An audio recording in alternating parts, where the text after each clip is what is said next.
Ang Ginoo manaa kaninyo. Manausab kanim. Pagbasa gikan sa Santos nga Ebanghelyo sumala ni Lucas. Himayaon ikaw o Ginoo.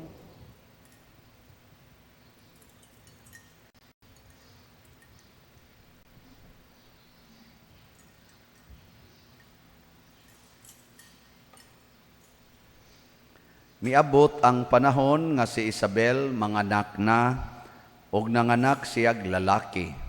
Nakadungog ang iyang mga silingan og mga paryente nga maayo gayod ang Ginoo kaniya og nangalipay silang tanan uban kaniya.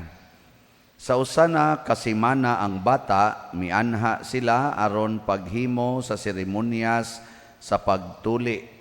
Ila nauntang hinganlan siyag Zacarias ang angalan sa iyang amahan, apan miingon ang iyang inahan, ayaw, Juan ang ihingalan kaniya. Miingon sila kaniya, apan wala man kamoy paryente nga nagdala ni ining ngalana. Unya, misinya sila sa iyang amahan aron pagpangutana kaniya unsay gusto niyang ingalan sa bata. Nangayog sulatanan si Zacarias og misulat, Juan ang iyang ngalan, og nahibulong pag-ayo silang tanan. Diha-diha nakasulti si Zacarias og gidayeg niya ang Dios. Nangahadlok ang mga silingan og mikaylap sa tanang kabungturan sa Judea ang balita mahitungod niining mga butanga. Namalandong ang tanan nga nakabati niini og nangutana unsa kaha ang kaugmaon niining bataa, kay tataw kaayo nga ang gahom sa Ginoo nag-uban kaniya. Ang Ebanghelyo sa Ginoo. Daygon ikaw o Kristo.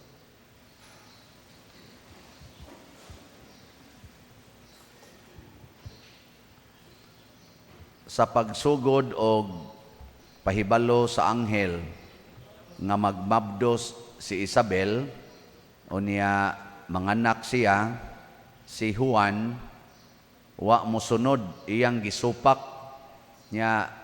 Iya pag yung gi-question unsaon pagkahimo nga tiguang naman sila. Nya kay misupak man siya, wa man siya mudawat sa pulong sa anghel, na amang siya. So kamo diha, kumusta man, mudawat ba mo sa pulong sa Ginoo o dili? Kanang nitingog, nidawat na, kanang wa mo tingog, na amang na na. Basta di ka mudawat sa pulong sa Ginoo, maamang ka. Oo, pananglitan, ingon ang Ginoo, higugmaa imong kaaway. Nya di ka mudawat ana. Nya karon nagsugat pa mo sa imong kaaway. Mutagad ka, dili.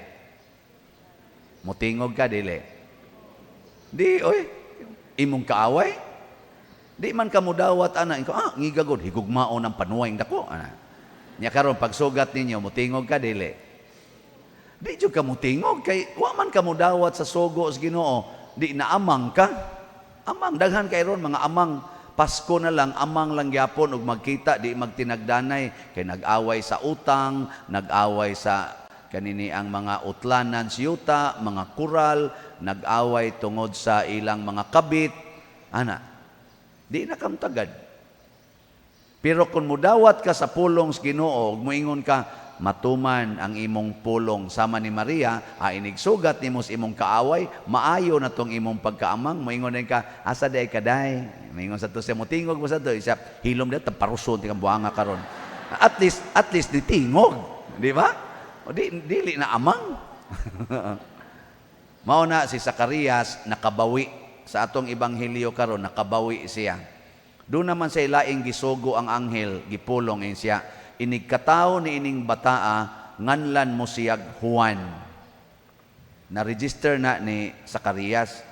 So bisag amang siya, naningkamot siya nga mutuma nagyud sa sugo in siya lisod ining musupak ta maamang man ta. So naka-realize siya ba in siya mutuma nagyud ko. Motong pag-ingon sa mga silingan, nganlan tanig Zacarias. Wa gyud ang iyang gisuwat ingon siya Juan ang iyang ngalan. Pagtuma niya, kasulti dayon. Giling niya imong tupad. Ina kusog kamutuman sa pulong sa Ginoo.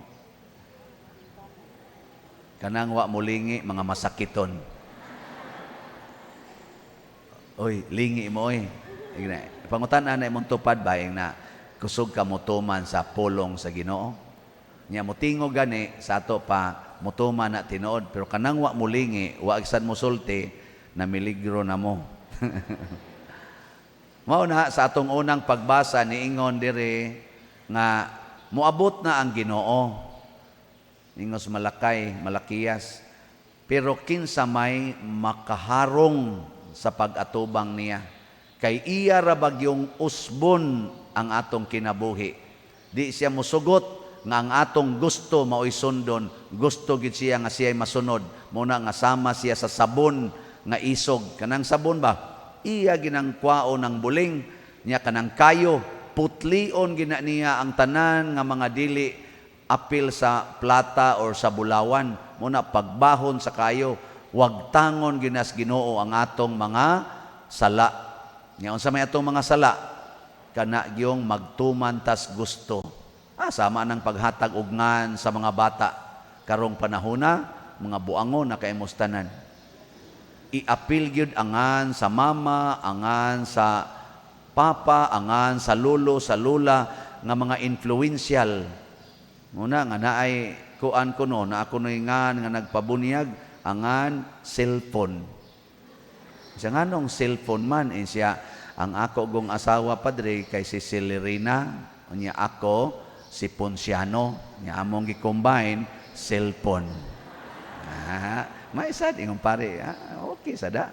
Ingon sa to, sunod na sa siyang bata, kisa may nga ngan charger.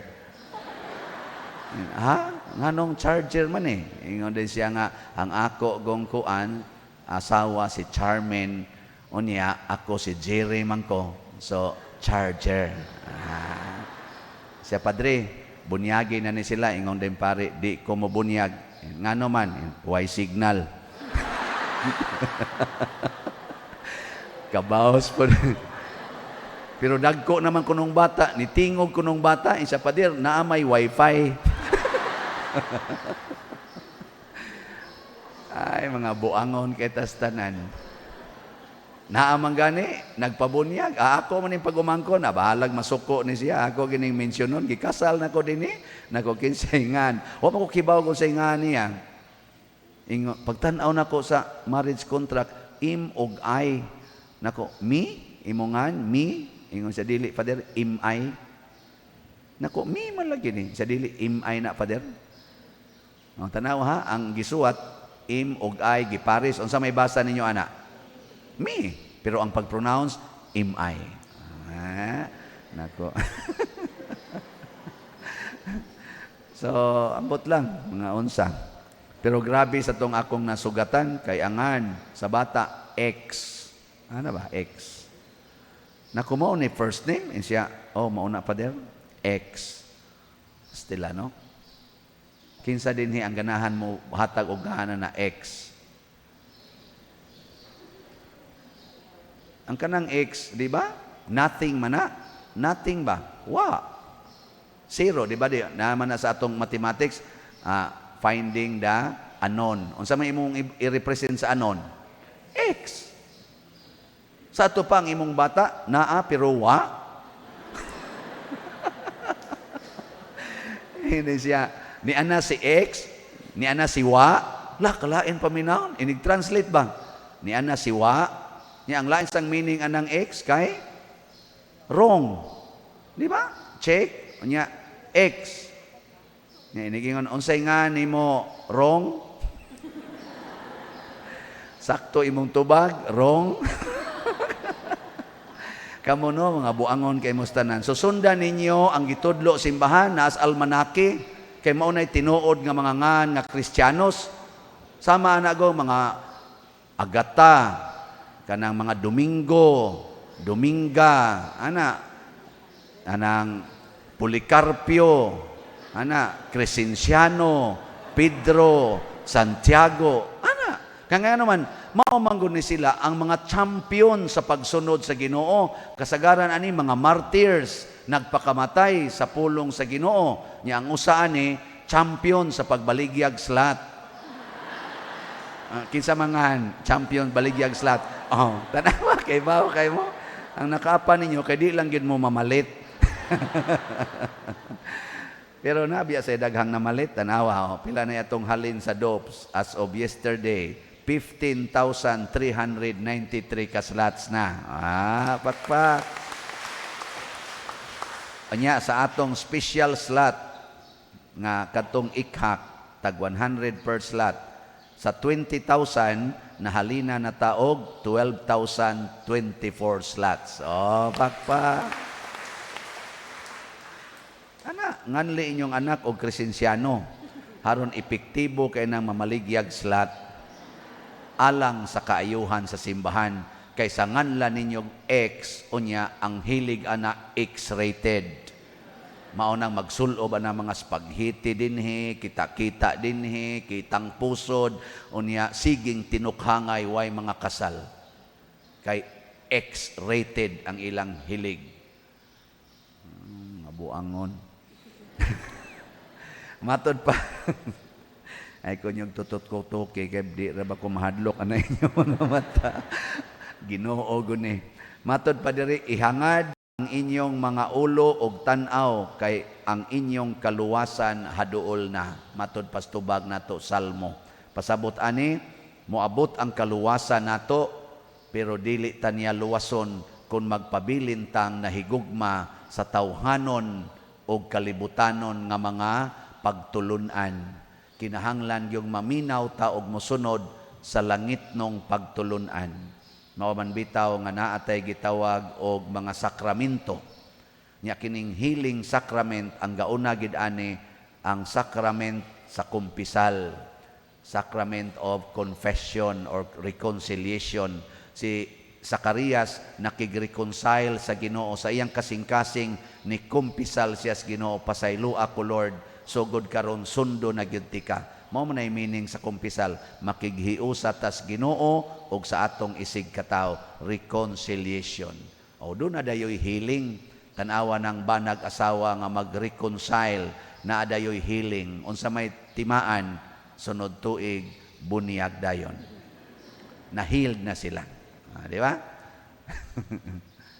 Hawa mo ka, G. May padeng pari, kamao pa. Ana. Unya, ang sunod nga sacrament of reconciliation, makig-uli tas Ginoo, nga mao ni kumo natong himuon, kanang anointing of the sick. Ang masakiton, atong i-reconcile sa Ginoo, kay nasayod ta, nga hapit na siya mo atubang sa Ginoo. Pa-anointan dayon. Kay kanang anointing of the sick, makaayo na, lawas og kalag, kay mapasaylo man ang sala. Gilingi ay mong tupad, tanawa og angay na ba ng hilugan. Ang hilugan kadto rasang dangerously ill, kanang kanabang namiligros kamatayon, ayaw na, kay buhi pa na. Pero mukalit tingin nag-collapse karong taod-taod. Lain sa makaayo ana niya. Ang makaayo sad nato, lain nga sakramento kining santos nga misa. Gikan sa unang part sa misa hangtod sa katapusan, healing yun na siya. Muna ayaw mo paggamit anang pulong healing mass. Careful mo ana, kay basin unyag nag-discriminate mo nga ang ubang misa dili day healing mass gina kanunay kung naa kay pagtuo. Di ba? Karon unsa may timaan kung ma-healed na ta? Ang una, kusog kay kang mupasaylo. Din-agyog ka masuko, din-agyog ka magdumot. Sige, lingay mong tupad. Ing nawa na kay gidumtan. No? Nya ikaduha, kung healed na ka, mahimo kang tuburan sa kalipay. Sama ni Zacarias, nahimong kalipay ang iyang desisyon sa tanang katawhan. healed naman siya. Una, kalipay. Ang katapusan nga timaan nga healed na ka, ganahan kay kang magsigi na alagad, din ajud ka manugo. So kana mga ginikanan nga na-healed, din agid na mga saba, din agid na manugo sa mga anak. Nya kana sa mga anak nga healed na sa ilang yawanon nga kinaiya, din agid na magsigig duwa lang gid anang cellphone o computer, mutabang gid na sa mama ug papa, din ana maghuwat nga ingnon. Manghugas na sila, manglimpyo, ana mutabang gid na, pero kana mga tapulan pa kaayo, kana masakiton pa na. Labi na ginang hapit di matug kay magsigtan-aw ng cellphone, masakiton. Nya inig alaga din ni simbahan sama ning sakristan, matug din ni simbahan. Ana, matug. Nya inig human diri simbahan, sigak ig mata to a cellphone. Nya inig serbisyo tug kana mao nay mga masakiton. Swerte lang ta kay wa tay sakristan dinhi nga ingon ana. No? Tanawa. Tanawa. Awa, di ba nang mata na? Sige na, manindog na ta.